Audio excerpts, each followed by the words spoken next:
ఎవరు ప్రజల మన్నన పొంది నిలబడగలిగారో మరి రాష్ట్ర వ్యాప్తంగా అందరికీ తెలుసు. కానీ సార్ ఇప్పుడు ప్రశ్న రావణ్ వ్యాఖ్యల్ని, ఇప్పుడు నాకు దేశభక్తి లేదు అనే వీడియో యాక్చువల్ గా ఆ స్టేజ్ మీద మాట్లాడింది కాదు సార్.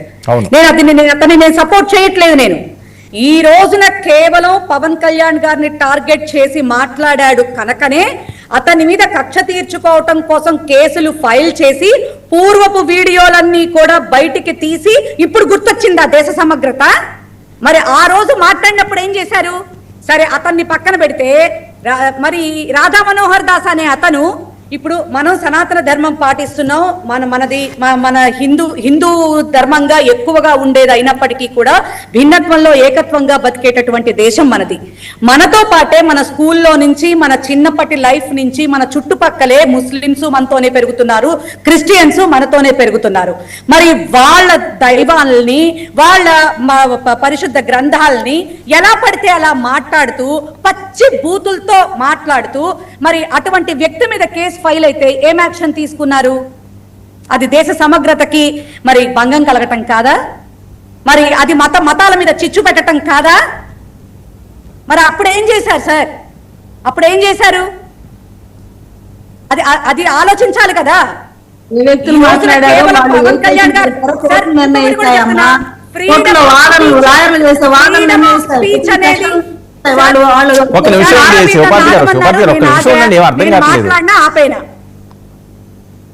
మాట్లాడండి సార్. ఫ్రీడమ్ ఆఫ్ స్పీచ్ అన్నారు, దానికో లిమిట్స్ ఉందన్నారు.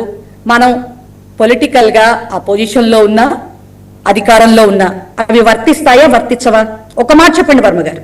ఎవరికైనా ఈక్వల్ కదా రాజ్యాంగం ముందు ఎవరైనా. ఇందాక మీరు కూడా అన్నారు, ఇప్పుడు ఈ చట్టాలు కావచ్చు, న్యాయం కావచ్చు, ఏదైనా పోలీసు వ్యవస్థ కావచ్చు, ఏదైనా సరే అధికారంలో ఉన్న వాళ్ళకైనా ప్రతిపక్షంలో ఉన్న వాళ్ళకైనా తప్పు జరిగినప్పుడు ఎలా అయినా సరే ఈక్వల్ గా ఉండాలి శిక్షలు అని చెప్పని. మరి టీడీపీకి సంబంధించినటువంటి మరి పుట్ట మహేష్ యాదవ్ గారికి మరి దొరికినప్పుడు, డ్రగ్స్ విషయంలో దొరికినప్పుడు స్టేషన్ బెయిల్ ఎలా ఇచ్చారండి? ఏ చట్ట ప్రకారం ఇచ్చారు? ఏం చెప్పడానికి, సమాజంలో ఏం మెసేజ్ పాస్ చేయడానికి? పైగా ఆయన మొన్న రీసెంట్లీ ఒక మీటింగ్ లో డ్రంక్ అండ్ డ్రైవ్ కేసులో మా వాళ్ళని పట్టుకోవద్దు అని ఆయన నిజాయితీగా అడుగుతా ఉన్నారు. ఆయన ఏం చెప్పాలి ఆ మాటల్ని? అవి ఏ రకమైనటువంటి మాటలు? ఒక మాట చెప్పండి సార్.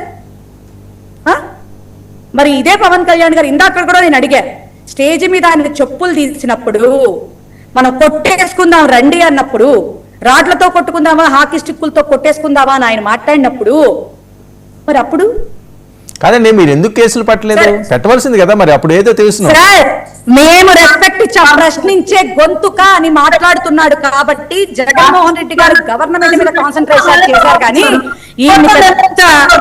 ఇదిగా తీసుకోలేదు సార్. మేము రెస్పెక్ట్ ఇచ్చాం కాబట్టే వాళ్ళు అంతలా మాట్లాడగలిగారు.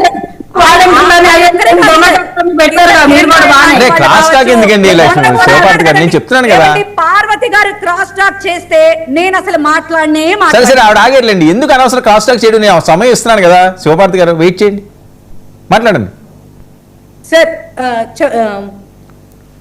నేను మధ్యలో మళ్ళీ ఈ క్రాస్ టాక్ వల్లే ప్రాబ్లం వస్తుంది సార్. ఫ్లో ఆగిపోయిందా? Right right okay. ఏది ఏమైనా కూడా సార్, వాళ్ళు ఆ రకంగా మాట్లాడినప్పుడు, చేసినప్పుడు, ఇదే కిరణ్ రాయల్ రీసెంట్లీ సార్ ఏం మాట్లాడాడు? జగన్మోహన్ రెడ్డి గారి పుట్టుక గురించి నేను ఇప్పుడు వీళ్ళ ముందు అదే చెప్తున్నా. అతనెంత, అతని బతుకెంత? పుట్టుకల గురించి మాట్లాడటం ఏంటి? ఈయన చూశాడా? జగన్మోహన్ రెడ్డి గారు ఎప్పుడైనా కిరణ్ రాయల్ ని పట్టుకొని నువ్వు ఎవరికి పుట్టావని అడిగాడా? మా సార్ మాట వచ్చినప్పుడు మాటే సార్. అంటే వాళ్ళు మాట్లాడితే రామాయణాలు, మహాభారతాలు, భాగవతాలా? చెప్పండి. ఎవరో మాట్లాడిన దానికి వైఎస్ఆర్సీపీకి అంటగట్టేస్తారా? ఈ రోజున మేము అతన్ని ఏ రకంగా మీరు మీ మనసుకు కష్టం కలిగింది, మీ నాయకుడిని అన్నారని మీకు ఇబ్బంది వచ్చింది, మీరు కేసు పెట్టారు, ఓకే బాగానే ఉంది అంతటితో. అసలు ఇంత దారుణమైనటువంటి చట్టాలేంటి సార్? ఉపా పెట్టాల్సినంత అవసరం ఏంటి? ఇప్పుడు గుర్తొచ్చిందా? స్టేజ్ మీద అతను మాట్లాడిన మాటలకు కదా మీరు అరెస్ట్ చేసింది. పూర్వపు వీడియోలు బయటకు తీసుకొచ్చి ఉపా చట్టం పెట్టాల్సినంత గత్యంతరం ఏమొచ్చింది? ఇక్కడ తెలియట్లా మన నీతి నిజాయితీ ఇక్కడ తెలియట్లా? ఇది కరెక్ట్ కాదు కదా సార్, ఇది కరెక్ట్ కాదు కదా. మరి వంగలపూడి అనిత గారు ఒక మగ మనిషిని పట్టుకుని గుడ్లు పగల కొడతా ఏం లాంగ్వేజ్ అది? దాని మీనింగ్ ఏంటి అసలు? ఓకే ఓకే రవి మరి అలాంటి మాటలు మాట్లాడినప్పుడు ఎవరికి వర్తించవా? అంటే మీరు అధికారంలో ఉన్నారు కాబట్టి మీకు వర్తించవా? ఓకే ఓకే ఓకే అండి పులిశేల గారు ఒక్క నిమిషం. రమ్య గారు రెస్పాండ్. అధికారంలో ఉంటే అట్లా మాట్లాడారు. వర్మ గారు ఈవిడ మాట్లాడుతా ఉన్నారు దేశభక్తి గురించి, వాటి గురించి అన్ని మాట్లాడుతా ఉన్నారు, బానే ఉందమ్మా.